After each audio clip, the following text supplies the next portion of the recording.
For a few months, I worked the night shift at a gas station, just off a remote stretch of highway. I needed the extra cash to cover some unexpected bills, so I took the job without thinking twice. The work was boring, but quiet, at least at first.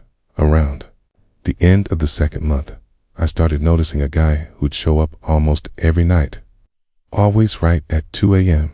He was tall, skinny, with shoulder-length hair that always looked damp. It's like he'd just stepped out of a cold shower. He'd come in silently, grab a bottle of cheap liquor, and leave without saying a word. At first, I figured he was just one of those loner types. But one night, while I was stacking boxes behind the counter, he walked up and asked me for my name. I told him, and he smiled like I'd just shared some deep secret.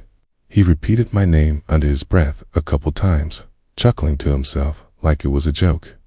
Then he paid and walked out, mumbling something I couldn't catch. That's when I started keeping an eye on him. Each time he came in, he seemed more out of it. He never got gas-only booze. Sometimes he'd stand there in front of the shelves for several minutes, just staring into space like he was hypnotized. He always gave me a lazy little wave on his way out, like we were old friends. One night, when he seemed a bit more sober than usual, he stood drinking straight from the bottle he'd just bought. I asked him, "What's your name, man?" He turned slowly. "Evan," he said after a few seconds. For some reason, it felt made up. Maybe because it rhymed with mine. I asked what he did for work. He laughed aloud, and sudden ended made me step back a little. Then he said, "I'm out of the system. They kicked me out." His eyes were wide, his voice jittery. But then he added, "You get it though? I can tell. You breathe different." I had no idea what that meant. Then he left. He disappeared for a week after that. I figured maybe he'd gotten arrested, or worse. But when he showed up again, it was on a night of brutal rain. The station was nearly empty. I heard the door chime, and somehow I just knew it was him before I even looked. And it was. But he looked, different, soaked to the bone. No coat, just a black shirt and jeans clinging to his skin. He stood by the entrance, staring blankly ahead like his mind was somewhere far, far away. "Evan, you okay?" I asked. No reply. Then, in a whisper, I messed up bad. I froze. "What did you do?" He looked at me, eyes hollow. "Kana, just stay in the back. Just for a while, please." He didn't wait for an answer. He walked behind the counter and vanished down the hallway toward the Poile's rooms. Something about his presence that night put me on edge. He'd always been weird, but now there was a kind of darkness around him. After 10 minutes, he still hadn't come out. Then, suddenly, the lights cut out. Total blackout. I could still hear the rain pounding outside. I grabbed the emergency flashlight from under the register. I headed toward the back to check the circuit box. As I passed the bathrooms, I saw both doors slightly ajar. I peeked inside. Empty. No sign of Evan. I pushed open the door to the stockroom. It smelled damp. Somewhere nearby, I could hear dripping. And then, footsteps. Wet, dragging footsteps. "Evan?" I called out, my voice thin. A strange squeal answered from my left. I swung the flashlight toward the noise, and there he was, pressed against the wall, eyes wide, arms outstretched toward me. He lunged, screaming something I couldn't understand. He grabbed my jacket, scratching at me like an animal. I shoved him off and ran out the back, never looking behind me. I dashed out to the parking lot, got in my car, and called 911, barely able to keep my voice steady. When the officers arrived, they went in armed. They found Evan in the stockroom, crouched between shelves, eyes dilated, hands stained with something dark. He looked like a cornered beast. I told the cops everything. The aggression, the muttering, the strange vibe. A month later, I found out the truth. His real name wasn't Evan, it was Derek Nolan. He'd stabbed his ex-partner to death just hours before showing up at the gas station that night. Since then, I've never worked another night shift, okay? And I've never stepped foot in a gas station after dark again. Back when I was in my early 20s, I used to spend a lot of nights driving around with no real destination. My friends and I would hang out in mall parking lots or quiet rest stops near baseball fields, listening to music and talking about nothing important until sunrise. It was our version of escaping routine. Though, looking back, we were just bored guys trying to feel something. One autumn night, around 3:40 a.m., I dropped off the last friend at his house. On my way home, I noticed my gas light had come on, so I headed to a station I knew about 10 minutes away. That place was always deserted at that hour. I pulled up beside the pumps, got out of the car, and started walking toward the entrance. As I reached the door, I noticed a man coming from the far end of the lot. He wore a worn-out gray hoodie, half his face hidden in shadow. He passed right beside me, then stopped suddenly and turned to face me. Just stared. His eyes were wide open, as if he'd just seen something he couldn't process. "You need something?" I asked. Still walking, no answer. I went inside, paid for the gas, and grabbed a scratch-off ticket, just to kill a few seconds. The cashier didn't say a word. When I stepped back out, the parking lot looked empty. The man in the hoodie had vanished.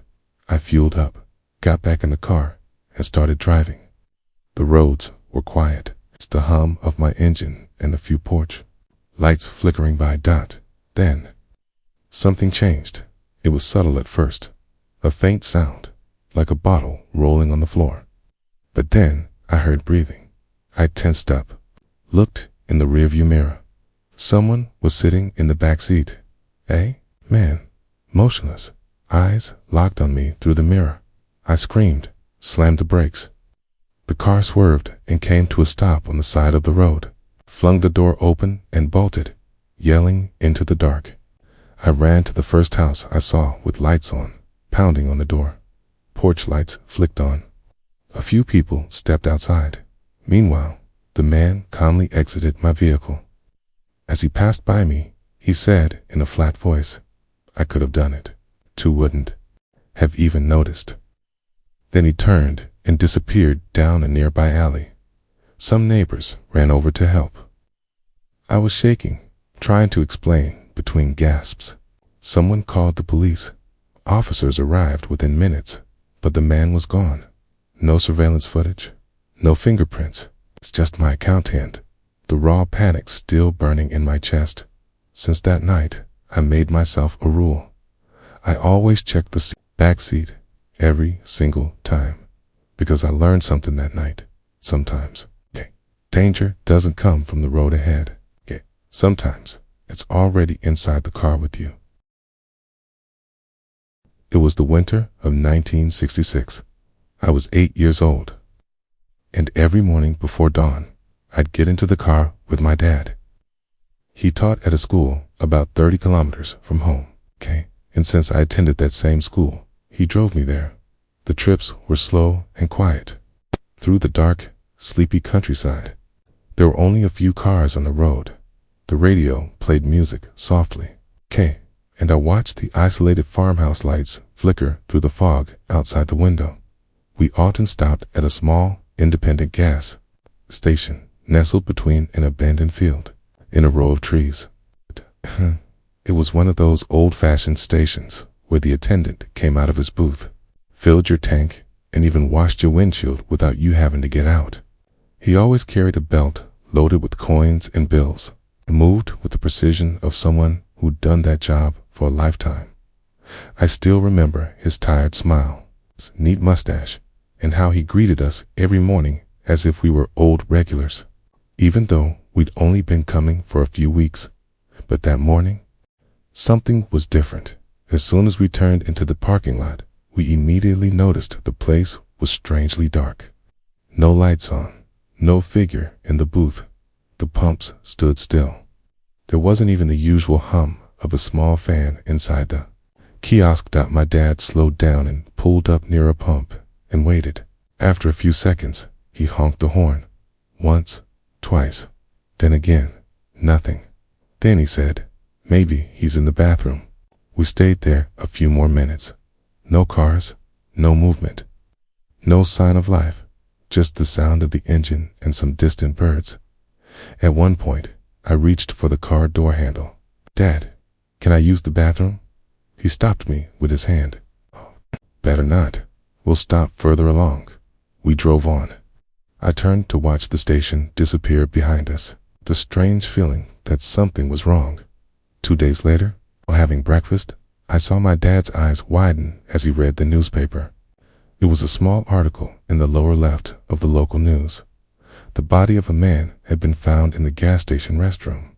It was the attendant.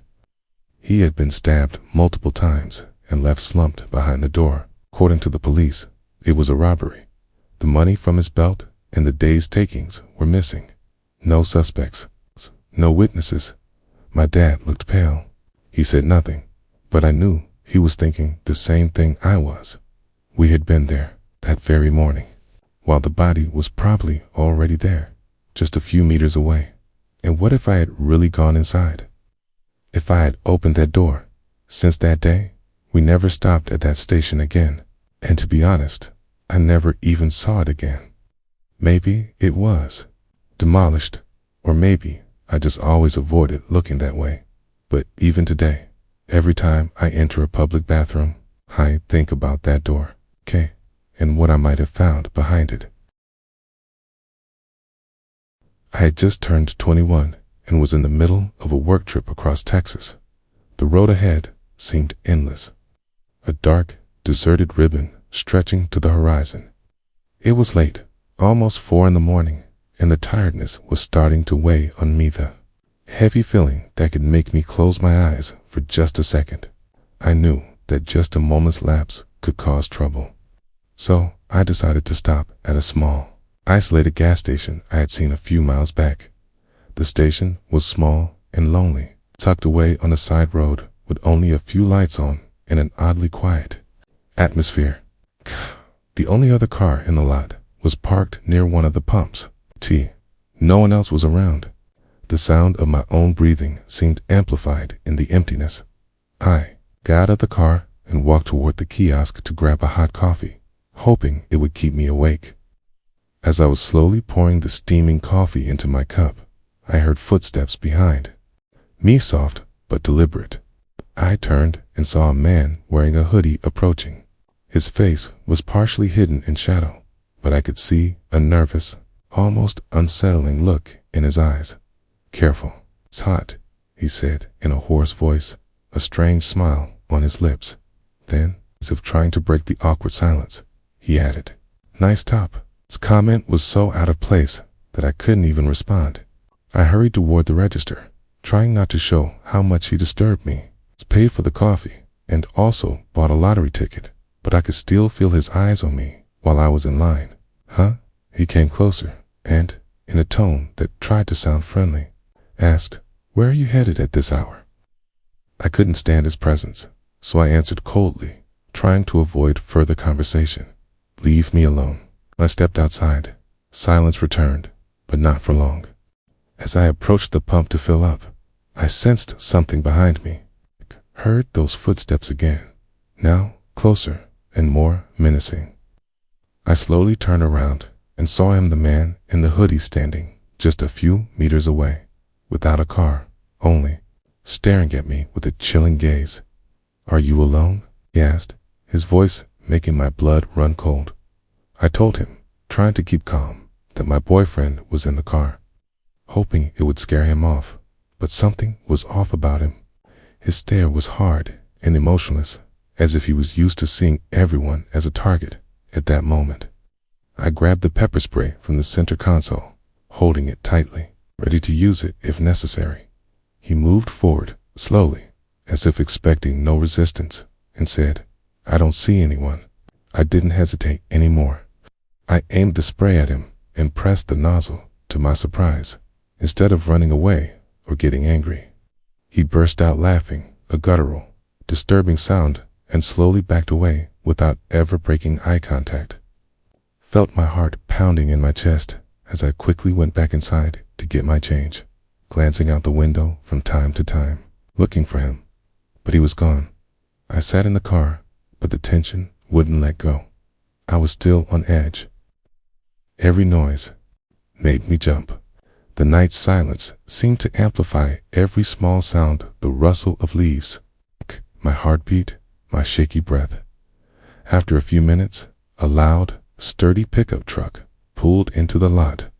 I decided to ask the driver for help. I approached him and explained the situation, asking if he could check behind my car just to be safe. The man, a big guy with a thick beard and determined eyes, walked over and started looking behind the car. Then, suddenly, he shouted something that made my heart skip a beat. From behind my car, the unsettling figure sprang up, fully revealed. Looking at him, I saw something more frightening than just a man. He was like a shadow, a dark presence trying to escape the light. He ran off, disappearing into the darkness of the night like a ghost. That night left a deep mark on me, not just because of the fear, but because of the realization of how quickly life can change in an instant. If I hadn't stayed alert, if I hadn't had that spray in my hand, if that man had gotten any closer, I don't even want to imagine what could have happened. Since then, every time I stop for gas at night, my heart races and my eyes scan every dark corner, every suspicious movement. My hand, always, without thinking, reaches for the pepper spray. Because some nights, some people, some moments stay with you forever.